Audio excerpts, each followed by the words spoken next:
Daisy, is this for somebody? I know, I look at it and I go, because Ashley's doing nothing, Ashley does nothing. The G. Alright, good morning everyone. The G is Sunday night usually.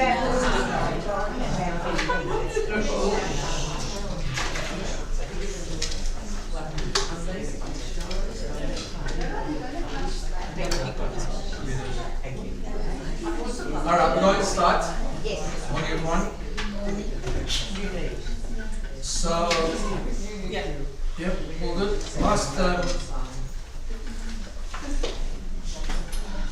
Last 2 weeks, I shared with you some lessons and reflections from the banquet and that great conference that I was telling you about when I went to America.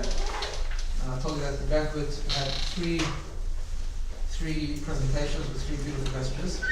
So today I'm going to show you the third message, but I'm not going to take so long to do it. But it is a beautiful message. I'll tell you the story and the message as well. And then I want to talk about Chanukah. I think Chanukah is around the corner. It's a powerful festival. Worth understanding exactly how Chanukah works. And then today is actually the last lesson. So I'm going to start again at the beginning of February, first week of February. I'll send out details and everything, but we're going to take a break after this.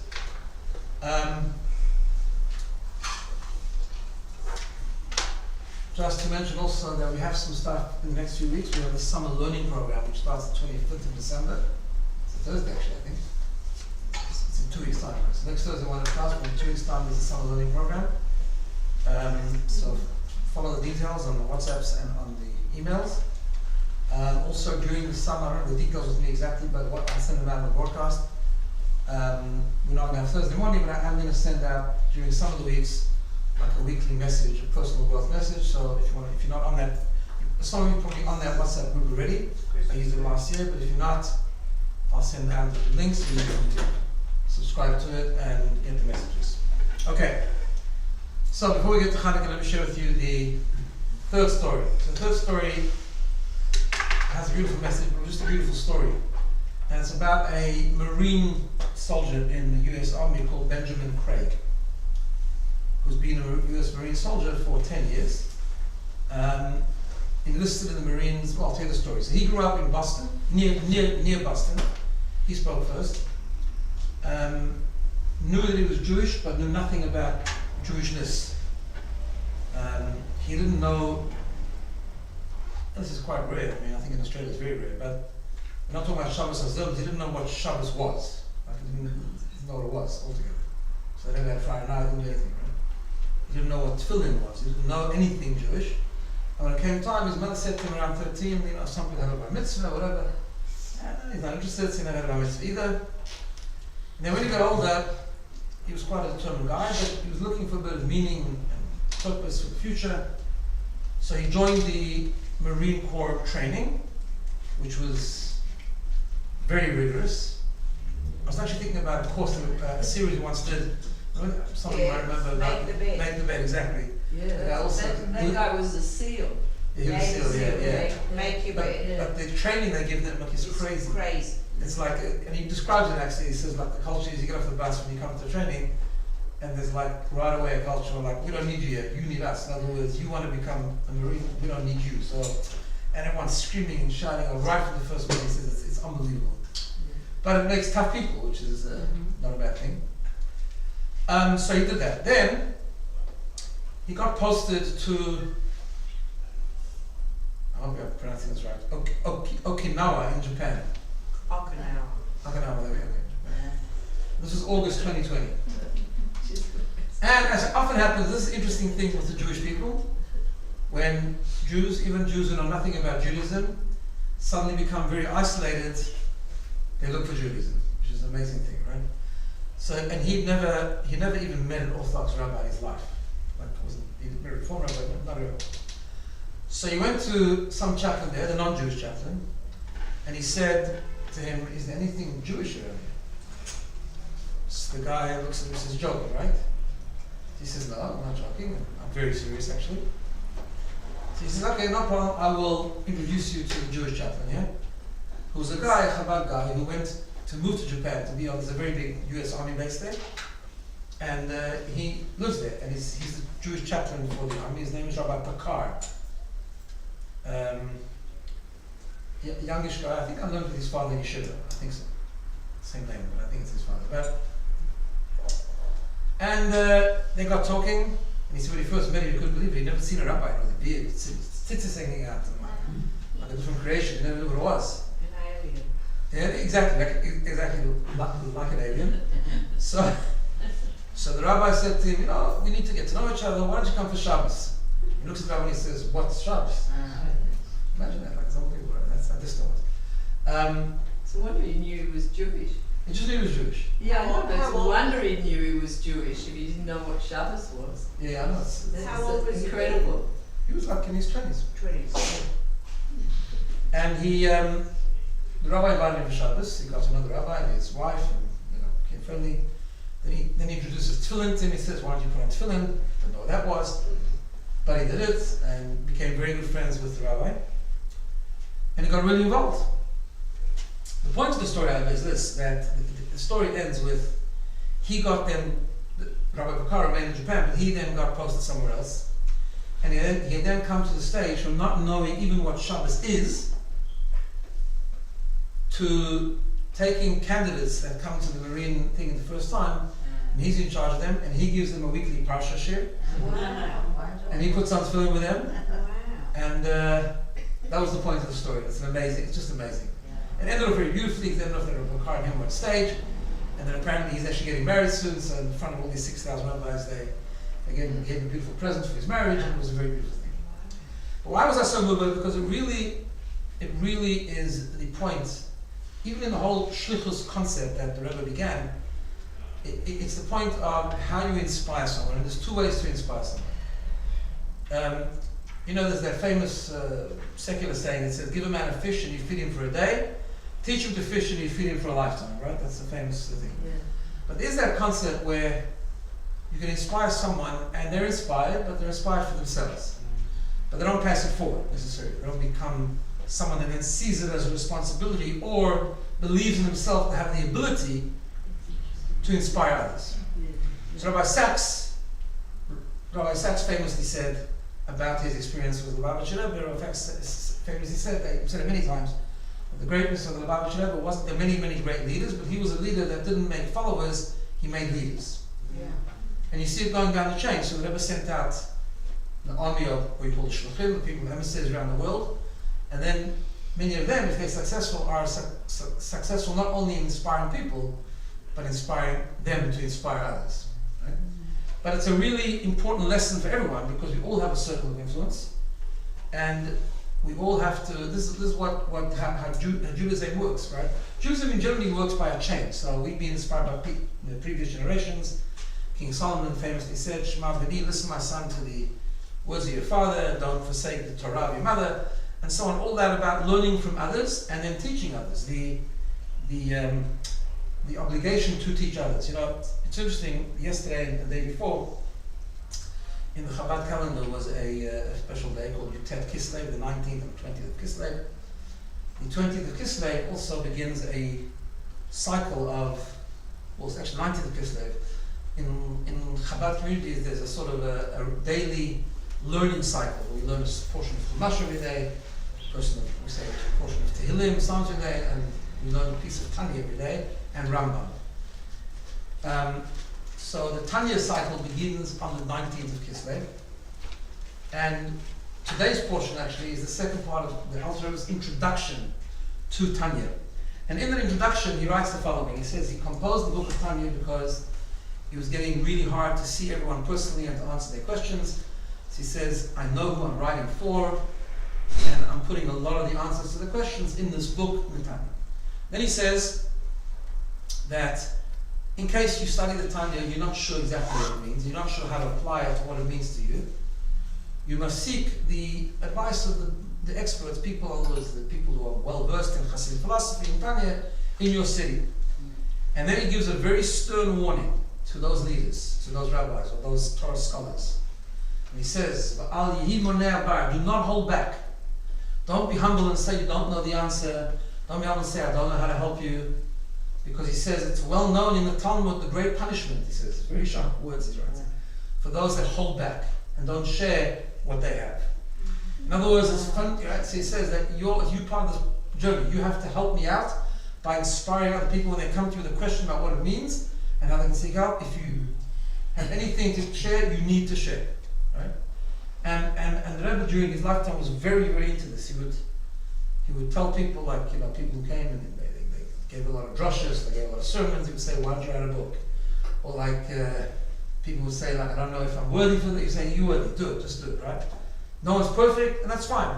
But as we said a few weeks ago, as the previous Rebbe said, if you know an Aleph, you need to share that Aleph. You need to still learn the Bet, but you need to share what you know. You need to share it further. But that's the responsibility of Jews. It's the responsibility of the Jewish people's responsibility not only to absorb and to be inspired ourselves, but then when we become inspired, to share that with others, to teach others, right? There's a famous, I'm sure I've shared this with you before, there's a famous concept, in the beginning of Bereshit, in the beginning of the Torah, we learn about Abraham, but before that we learn about Noah. So Noah was the Torah describes him as a righteous person, who lived in his time that was a very immoral and evil time just before the flood. And because he was a moral person and a righteous person, God saved him and his family, and that's the story of the flood, and he built the ark in order to be saved, right? And then came Avraham Avinu 10 generations later. And the Zohar contrasts the two. The Zohar says that actually there's a great criticism of Noah. Yes, he was a righteous person. It's true, he was worthy to be saved, he was not worthy to perish in the flood, and so on and so forth. But he doesn't come anywhere near Abraham. Why?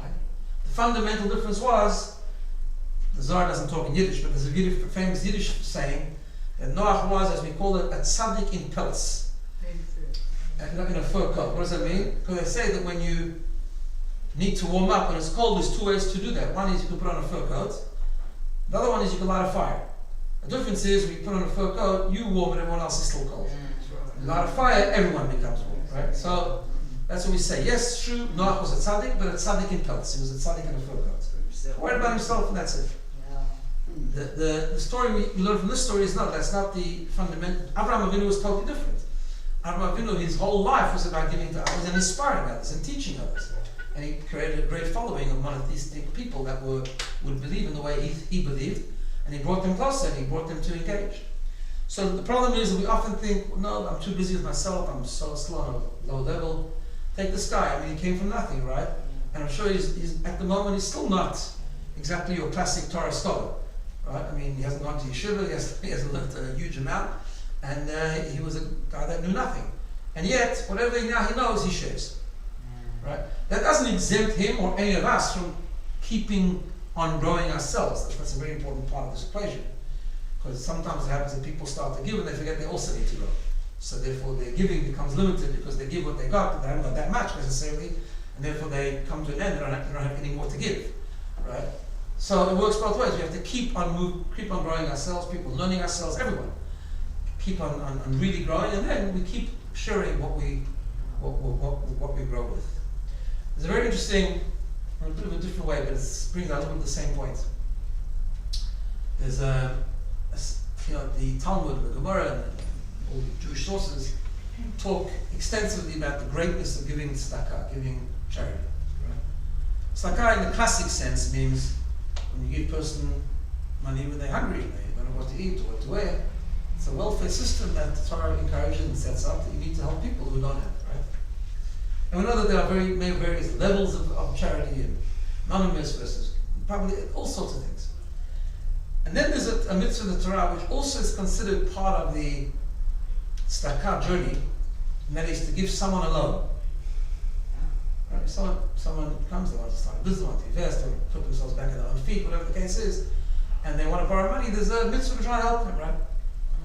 And the interesting thing is that the Talmud says that giving someone a loan, obviously when it's appropriate, and when you believe it can work, it's greater than tzedakah, greater than charity. And the obvious question is why? I mean, the loan you're going to get back.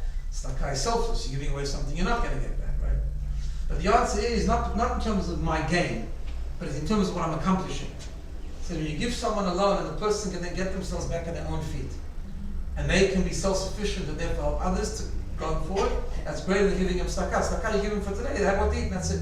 Going back to that saying, you give them a fish, they eat for a day. But when you help them set themselves up, and help them be established, then they can help other people. And they, first of all, it's more long term. And second of all, they're then able to employ other people and help other people and give tzedakah and so on and so forth. Obviously, that's not always the case. Many times people just need food or need assistance, so that's different. But when that opportunity arises, it's so encouraging. It's even considered something that is in a way greater than tzedakah because you're putting them on their own feet, and they can then become productive and help other people. So, just a little lesson, and I found it was a very beautiful presentation, and I found that lesson just always worth remembering, that we have an obligation, just like those who taught us fulfilled their obligation to teach us, we have right away an obligation to teach others. And I guess the important part is not to wait until we think we're a great leader. No, whatever we have, we need to then help other people. Okay, so that's just the third message. Chanukah.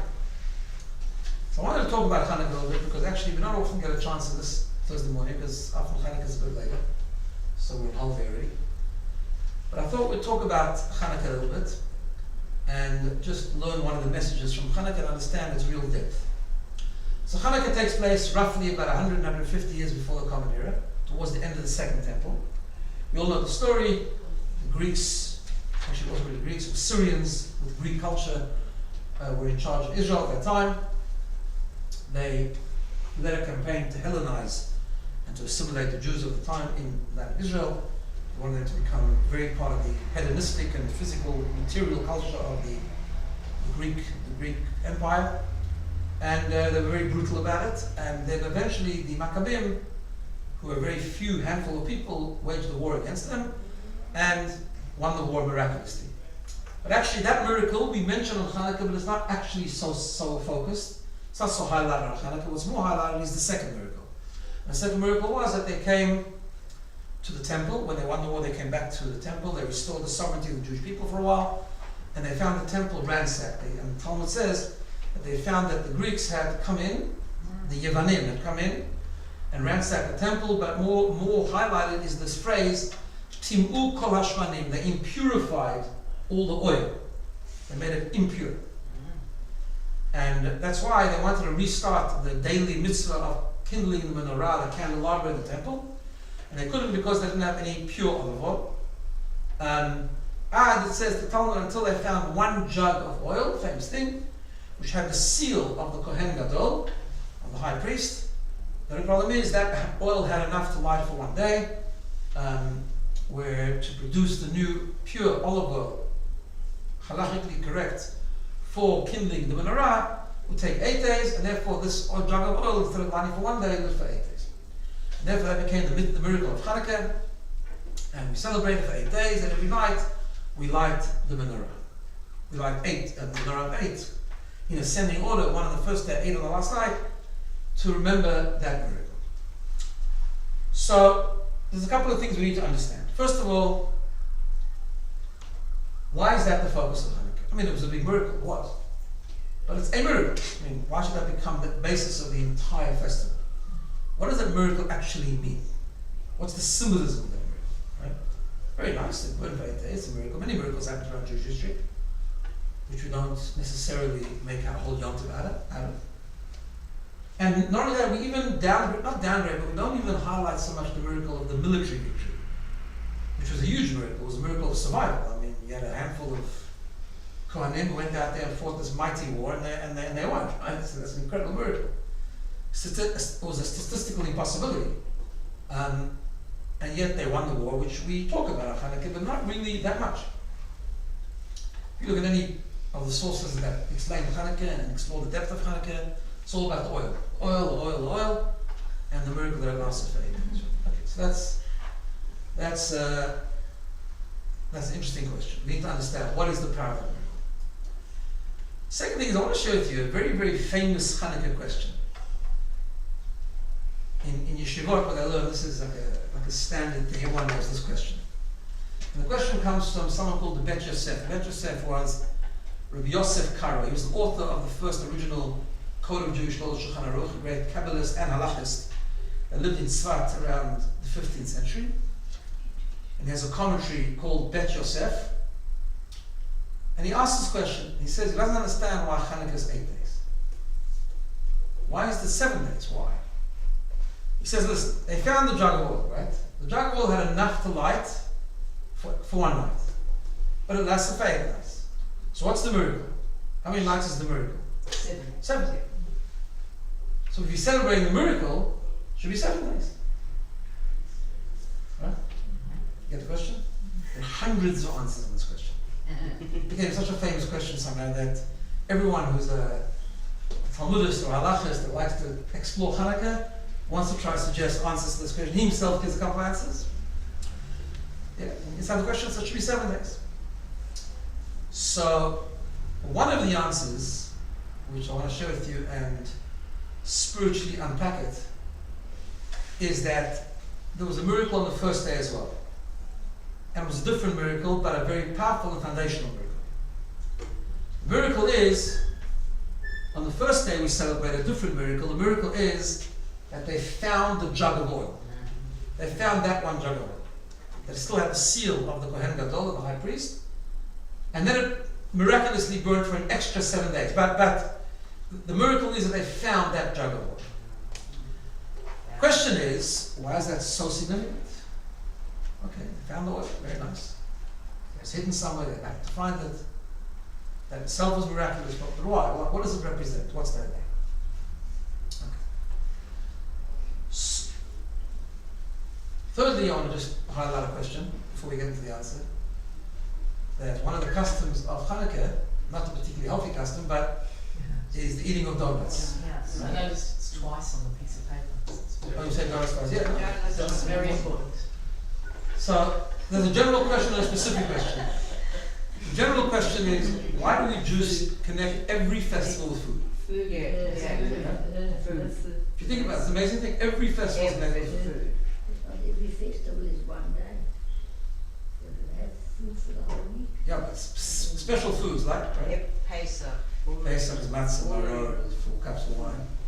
Some of them are biblical mitzvahs that you have to eat, right? Some of them are custom, sorry? Milchiks, exactly, cheesecake, blintzes. I mean, I'm not complaining, I'm just saying, I just want to, I'm very far from complaining. I just want to understand it, right? Rosh Hashanah is apple and honey, or other things we eat, all simanim. So someone told me, I gave the shir recently, and said, yeah, but Yom Kippur doesn't have to do with food. That's not true. We start with food. We start with food, we end with food, and we have special foods. Exactly. Something like a custom on Erev Yom Kippur to eat kreplach, to eat honey cake, That's it. and to have Yom Tov meals. Yes, I mean, Sukkah, the whole mitzvah is eating We Sukkah need the to whole do week. Shabbos also. Shabbos, Yom Tov, Shabbos food, Yom Tov food. We don't stop, right? Tu B'Shvat we eat fruit, Purim we eat, Hamantashen. That's it. It's an amazing thing if you think about it. Like, that's a weird religion. We always. Let's eat food. No presents, Right? just food. The Jewish tradition is to Yeah, that's the it. children mothers used to say, Esma. That's my king was that. I think that was an extension of all the customs that people came. I saw, obviously, so there is a minute to eat donuts on Pesach. No, not only donuts, it's actually, Oily. what's that? Just oily food. Oily food, right. I grew up actually, I never even knew there was a minhag to eat donuts on Pesach, on Chanukah, because in my house they made latkes. That's Oh, right. we only ate With Latkes, you see the South African minhag was to eat with latkes. sugar or without? You really want to know? Yeah. In our house they used to put sugar and cinnamon on the latkes. Yeah. It wasn't enough that it was like deeply fried Yeah, in out oil. of sugar, yeah. Yeah, And sour cream. sour cream, Yeah, so that's applesauce. right, sugar, yeah, Yeah. right. I saw a meme once that a guy says, I observe the mitzvah of eating Chanukah of eating donuts like the Chanukah cans. I eat one on the first night, two on the second night. Yeah. So what is the idea? What is the idea of donuts specifically? What is the idea in general about eating every yom tov, right? And you should know, I'm saying with some level of seriousness because it's not just, we have a tradition that when something is a Jewish minhag, right, that's for a different discussion, but the power of a custom is very, very deep. We are told in the Talmud that minhag Yisrael Torahi, when Jewish communities have a sort of collective divine inspiration, when Jewish communities or Klal Yisrael in general take on customs, even though they're not obligatory, so to speak, in the Torah, not one of the 613 mitzvot or the 7 rabbinic mitzvot, but the customs have tremendous depth and holiness, we are told, right? And actually we need to be very careful not to change them. In fact, it's written many places, when you change minhagim, you change customs, that's what breaks the Jewish chain. You start tampering with the customs. The customs are very, very deep and very powerful. So what is this custom? Okay. So let's talk about Chanukah in general. Chanukah, we know, different to Purim. The war that the Greeks had against the Jewish people, even though it was very brutal, even though they threatened them with their life and violence, but actually the war was not a physical war. The war was a spiritual war. And a very dangerous spiritual war. I often think about what is happening in our society. There's a similar war going on, but we'll talk about that in a moment. It was a spiritual war. Why do I say that? So we find throughout, we have a long history of anti-Semitism and violence and danger and so on and so forth. And it comes in different forms, right? The threat comes in different forms. So there are times, like the story of Purim, where actually the war was very physical. Haman didn't care about the mitzvah, yes mitzvah, no mitzvah, just didn't want the Jews altogether. Let's get rid of them, right? Which is why, by the way, on Purim, the celebration is very physical. I mean, it's a very deep day, but it's very physical. Because, you know, it's about eating a meal and sending fruit baskets and so on, all very physical stuff. Hanukkah was a spiritual war, that's why the observance is more spiritual, lighting of candles and so on. You eat anyway, but as we'll soon see. So, there's different types of forms of threats. One is a physical threat. The Holocaust, for example, is similar. They didn't care about what we did, they just didn't want us. Right? They went back 4 generations and they wanted to eradicate every single Jew. Then we have throughout history, we have wars against the Jewish people that target Jewish practice. Jewish practice. I don't know, from a personal point of view, historically, my parents come from Russia. Chabad movement generally originates in Russia. So the communists, when they came in, communism, right? Yeah, so their war was Jewish practice. No cheders, no mikveh, no matzah, no tefillin, that was their war, right? But when they fought that war, what remained with the Jewish people is their faith. And therefore many people, many great Hasidim, many simple Hasidim, many great people, there were those that just were not educated and they just were swept up in the communistic culture. But there were those that stayed very, very strong. And they didn't succeed at the end of the day. There were still underground chadorim, there were underground mikvahs, why? Because the threat was against Jewish practice, but the Jewish faith remained, the emunah remained. But they didn't make a campaign to rid people of their faith. They don't care what you believe, just as long as you don't do. But with Jews, when you have faith, even though they're trying to threaten you not to do, you fight back. Because the faith is strong. The Chanukah war was very different. In fact, the Chanukah war was less on practice and more on faith. It was a war on emunah, a war on changing the mindset of the Jew. Not to believe in God. So I'll explain, just unpack that for a second.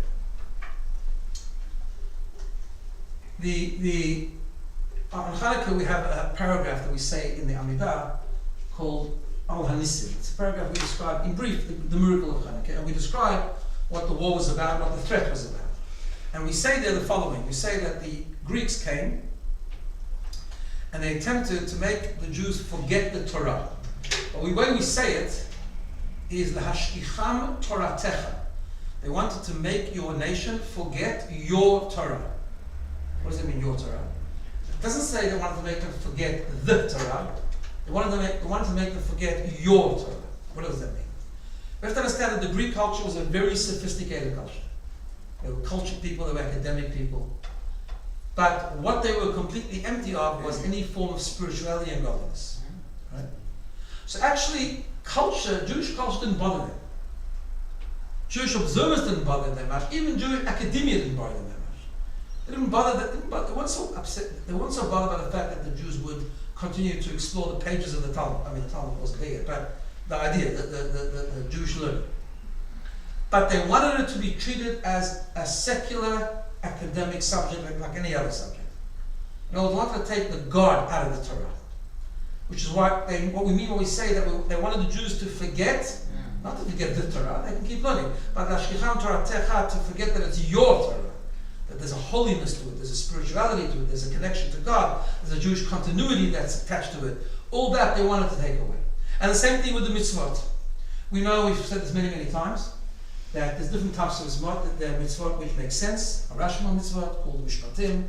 Then there are mitzvot which are chukim, the mitzvot that we do because we believe. We don't know why, but we believe. Right? We believe, so we do it. Many examples of such mitzvot. Kashrut itself is one of those mitzvot, for example. People often try to explain kashrut because it's healthy. I'm not sure if schmaltz herring is much healthier. It's much healthier than shrimp, but right, so I'm not sure if health is exactly the issue. But it's not. It's actually it's because God said so. Yeah, I mean, there are explanations, the Kabbalistic ideas. Of course, we try as best we can to internalize and relate to it. But at the end of the day, God said you're not supposed to wear a wool garment which has wool and linen in it together. Reason? Don't know. So why do we keep it? Because we surrender. Why do we surrender? Because we believe. That's it. We believe that God gave the Torah on Mount Sinai, so it's part of the Torah, so it's true. And it's applicable and it's binding. But it's right? So that's the chukim. And then in Hasidic philosophy we learn that it's deeper than that. Every mitzvah has two aspects. Every mitzvah has the rational side to the mitzvah, things you could understand. Even the chukim have things you could understand. And then every mitzvah has the surrender part to it. Like I'm keeping it up, even though it has a reason, but I don't keep it because it's got a reason. I like the reason, I enjoy the reason, but I keep it because God says so. Even the ones that make sense. Right? I keep it because of faith. So we continue in that same paragraph. We say that the Greeks wanted the Jews to forget your Torah, and they also wanted to take them away mechukei retzonecha, from the chukim of your will. Meaning they weren't worried about the Jews having symbols, having cultural symbols, Jewish symbols. Jewish culture was not a problem for them. The faith was a problem for them. The godliness was a problem for them. Right? And they didn't want people to keep the mitzvah from the chukim perspective, from the faith perspective. You want to do a mitzvah because it makes sense to you, you like it, it's culturally appropriate, go for it. But you want to do it because God said that? No, we need to take God out of the picture. Right? Which is why they established a society, as we know, that served the God was the body. Right? It's not that we should exercise, be healthy, of course we should, but to them that was it. That was the end game. The physical body, sports stadiums, they served the body. They served all these different shows they made and so on. That was the Greek culture. Taking God out of the picture, letting the physical world and hedonism be the God of the day. And that was the war, that was the spiritual war of the heavens. And it worked, by the way. Why? Because that type of war is the most dangerous. If you damage Jewish observance and Jewish engagement, but the faith remains, it's easier to come back and it's easier to re-engage. But when you damage the faith, and you change the minds and the thinking of people, you're in big trouble. That's very hard to change back. Right? And they succeeded. You have to understand historically, who fought the war? The Maccabees, right? How many were the Maccabees? There weren't a lot of people. En masse, the Jewish people were Hellenizing. They were becoming part of the Greek culture. And there was a lot at stake. Jewish continuity was at stake in the Chanukah story. Fighting back and restoring Jewish faith and Jewish engagement and observance was under threat.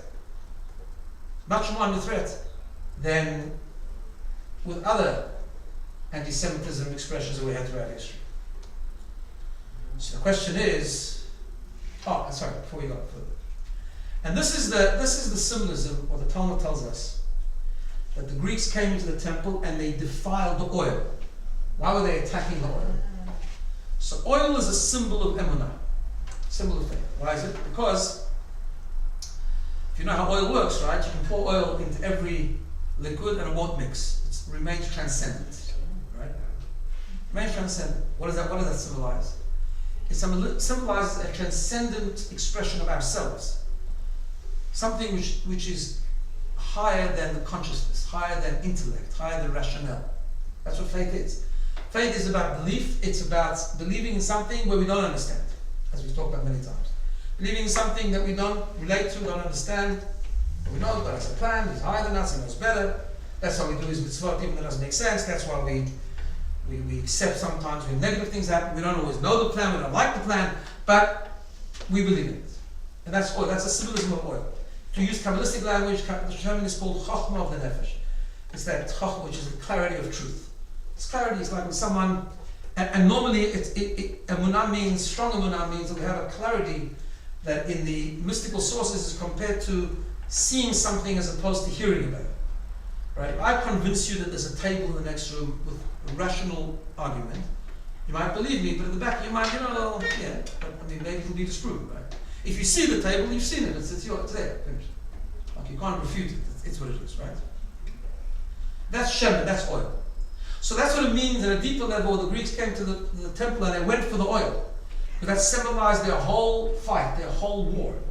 The war was that let's tamper with the faith of the Jewish people. Let's tamper with the emunah. Let's tamper with the shemen of the Jewish people. How did they know that? Yeah, no, so That's an interesting question. Yeah, very interesting question. Yeah. So the fact that they tampered with the faith, we know that's what they did. And so in Kabbalah we have a lot of things like that. Even Haman doing things in Purim which symbolize certain Kabbalistic things. It doesn't mean that he necessarily knew the Kabbalah about it, but that doesn't necessarily mean that they knew the symbolism of oil Kabbalistically, right? Yeah. But we know that any force of evil in this world has a spiritual origin, and sometimes spiritual origin that directs their physical counterparts, so to speak, to do certain things. So they might not have even known why they're doing it. But it was an outcome of what they did. They were fighting the faith of the Jewish people, so somehow it led to them doing something which symbolized that, which was in purifying the oil. So now the question is, so how do you fight back then? How do you redeem that? Understand? If the faith remains, just the consciousness is damaged, or the action is damaged, the behavior is damaged, so you fight it with faith.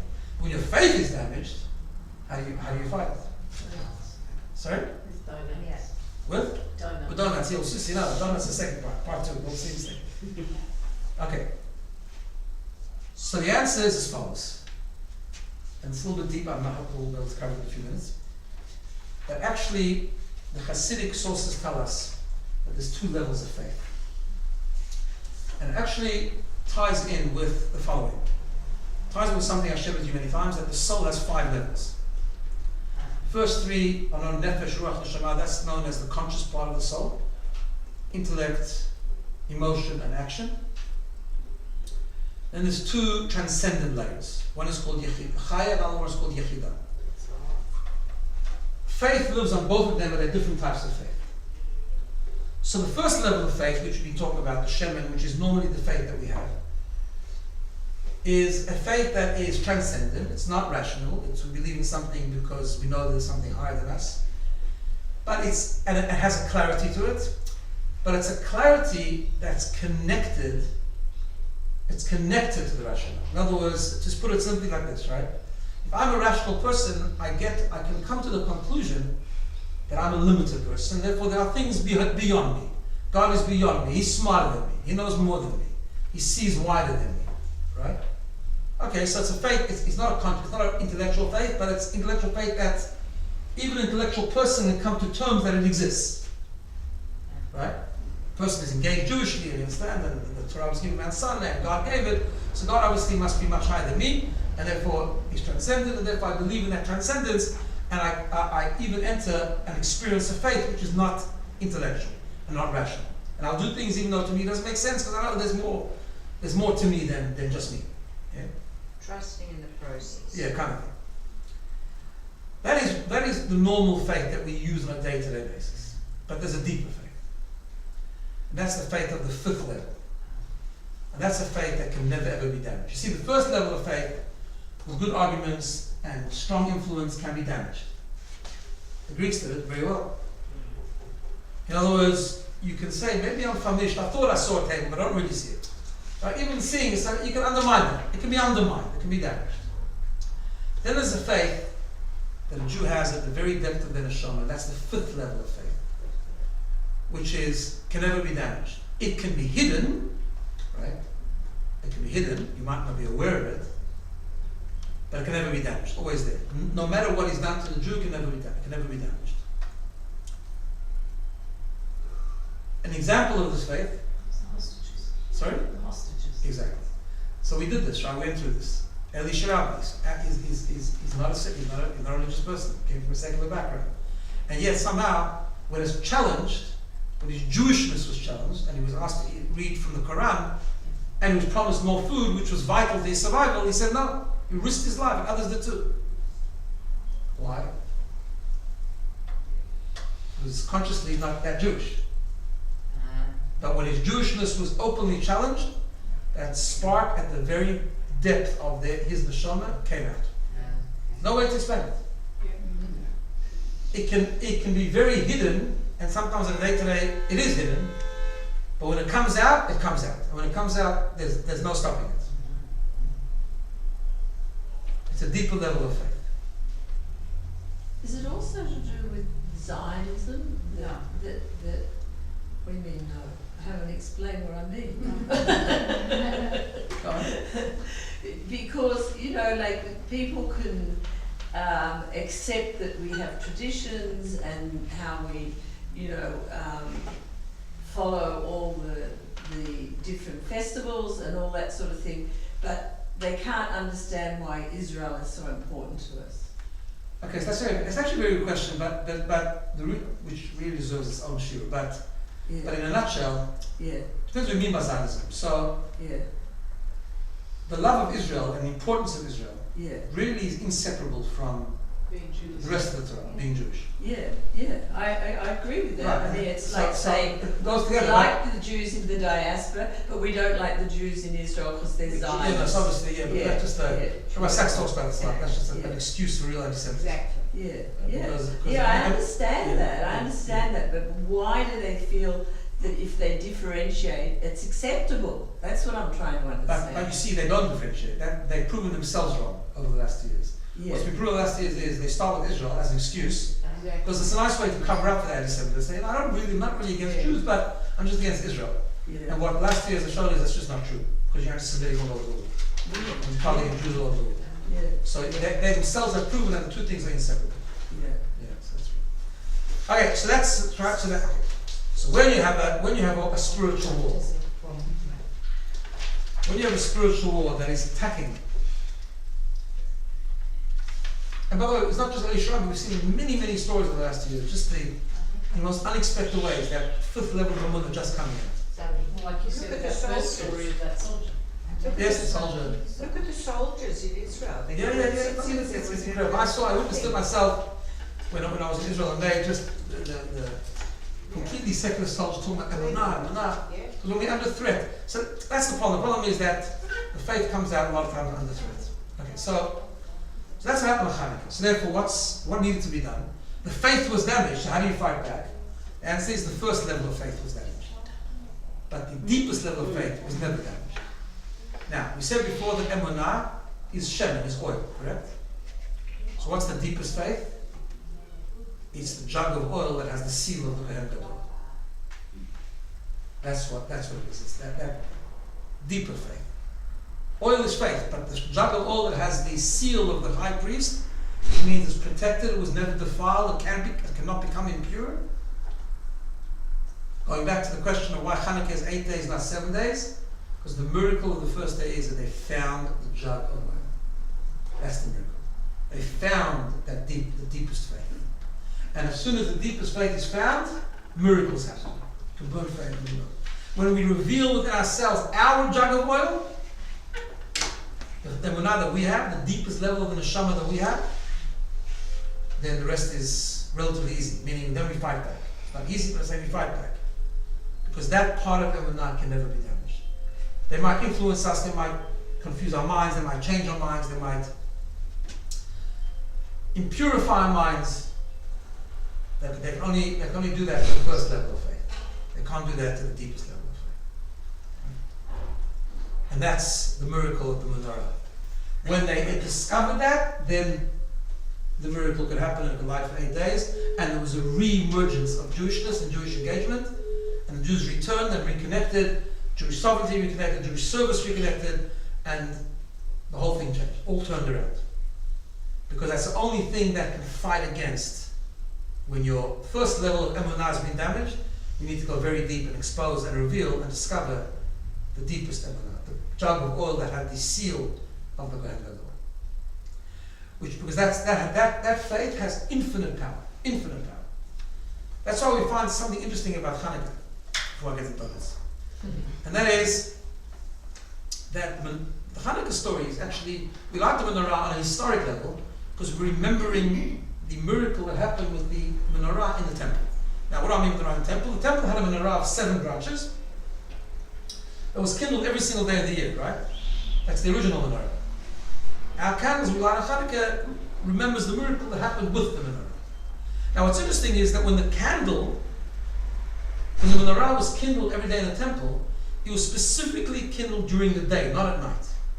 Specifically during the day.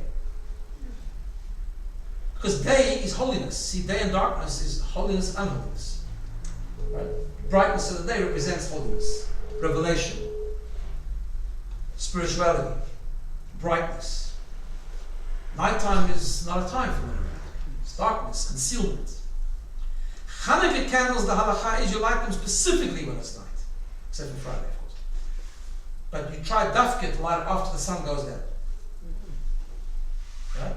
Why? Because when you reveal the point, that powerful flame of Jewishness that is the deepest emunah, that can even fight darkness. That can transform darkness. Sometimes darkness is a contradiction to holiness, but not when you reveal your ultimate emunah. Therefore, we light the Chanukah candles when it's dark, because the idea of the Chanukah candle, the power of the Chanukah candles is that it can transform and brighten up even the darkness of the world. Okay. Now, oil has 2 properties. One is, I mentioned before, it doesn't mix with any other liquid. But as the Talmud says, it doesn't mix with anything, but yet it gets in the way of everything. It goes all over the place. Well, you would know that somewhere along the line you must have oil spill in your house. That's one of the most impossible things to clean up. It just gets everywhere. It sticks to everything, gets everywhere. Right? I saw it happen in a shop in Czech, Johannesburg. And you know what they did? They threw wheat meal over the oil. Yeah, it was absorbed oil. Okay, so but it's the middle, but it's still all over the place. I didn't know that. I ran out to my flat. You know, learned how to do it for the future. Yeah, it's a good trick. But the Talmud says this also. Talmud says that shemen, something fatty, mefafeh b'kula, just goes all over the place. So here's the thing with Chanukah, and with all Jewish festivals really. We reveal a concept, we have an idea. Okay, so comes Chanukah, the menorah flames represent deep emunah. Okay, we're deep emunah, right? Every yontif has its representation of what it represents. But our challenge, or our opportunity, maybe we should say, is not to leave what has been revealed as an isolated thing. It's the purest of oil, it's the deepest emunah. We have to make sure it goes all over the place, that we internalize it. That actually we take it with us and it influences the way we live our life. It doesn't remain this deep spark at the beginning of our soul that only comes out once in a while when we really threaten that there's a tremendous crisis. But it's something we learn to live with every day. And I think, I haven't seen it written clearly in Sfarim, but this is my idea. Whatever I've told you till now is 100%. This is just a suggestion. But I think maybe that's the depth of the donuts. This is the best, eh? Eating. Partly, but eating is simple as, we do find this many times in the sources. Eating is a form of internalizing, understanding, making it part of who we are. And it's oil that goes everywhere, making it part of our emotion, our intellect, our behavior. Everything is imbued, everything is affected, everything gets this shemen, this oil, sticking to it. Because the challenge that we have is that the emunah doesn't remain at just one spark that we admire and we talk about it, we tell the history of during the story of Chanukah, but it becomes something that actually we then take it from the Chanukah menorah, which is the symbolism of the emunah, but we make it part of a donut, and we eat it and we internalize it, and that's the message that we need to take that with us to internalize it completely in every part of our life. That's the Chanukah power, Chanukah message. Rabbi, is that when we started doing Haftorah? Was it around that? That was before. That was before. No, sorry, after. Because Because first came the Greek Empire and then came the Roman Empire. What year are we talking about? We're talking about roughly about 100 to 200, not exactly, but 100 to 200 years before the Common Era. Yeah. So the second temple was destroyed in year 70, Yeah. post, in other words, Yeah. this was about 200 years before, something like that. Because, so what happened with the Chanukah story is actually they restored sovereignty to the Jewish people for about 100 years, after the story of the Greeks, and then the Romans took over. The Haftarah came under the Romans, I'm pretty sure. I might be wrong, I'm pretty sure. I thought it was they stopped partially. Yeah, that was, I think, the Romans. I think so. Rabbi, do you have a timeline? Yeah, I should have, I can provide you a documented one, but roughly it works like this. So we have two temples, right? Yeah. Okay, Jews leave Egypt, they go into Israel. Yeah. It takes about 400 years to actually build a temple, the first temple. Yeah.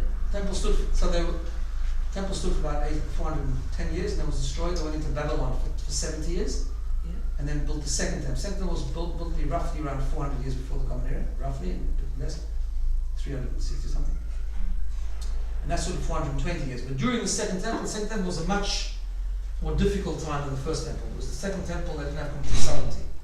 The second temple, for the first part, was under Persian regime, because at that time Persia had taken over from Babylon. Then it went to the Greeks and the Syrians. Then there was a break where Jewish sovereignty was restored for like 100 years. And then the Romans, and then in year 70 the temple was destroyed. And then when it was Rome, went to exile.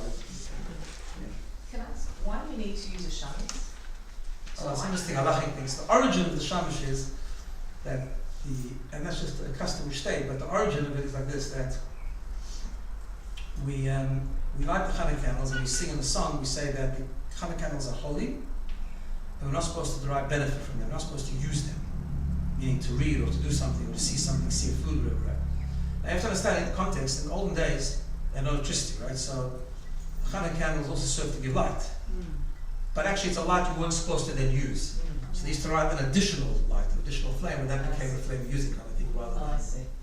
Because Shabbat candles you can use as light. No, the whole purpose of Shabbat candles Yeah. The purpose of Shabbat candles is to have that the Shabbat, that on Shabbat, the reason why they made you light candles, the simple reason why that you have to light Shabbat candles before Shabbat comes in, is because otherwise the house will be dark and then no one will see what you're doing, so therefore they wanted Shabbat to be a peaceful experience, and therefore they said it's a mitzvah to light candles before Shabbat comes in. I mean, there's many other things around it, but that's the historic and halachic background to it. So therefore the outcome, the goal of Shabbat candles is to use them, whereas the Chanukah candle is not. It's more like, which also, because what we said, it's more about that like faith that is that holy faith that is the depth of our soul. Are you allowed to move the Chanukah once we've lit it, or is it like Shabbos candles you can't? You're allowed to, you shouldn't for the first, so when, if you light it after dark, you should really leave it in the same place for half an hour. And then you can move it if you want. Have a bit of a mess, then you have oil everywhere. Okay.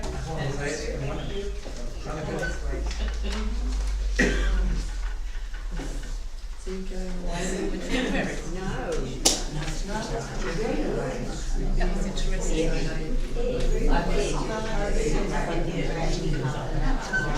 Shabbat will come.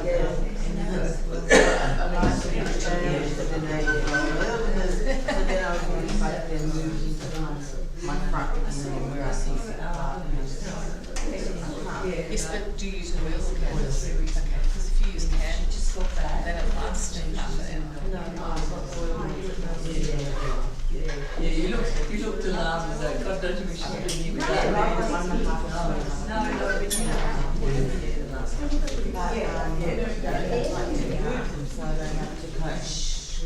Do you only use one candle?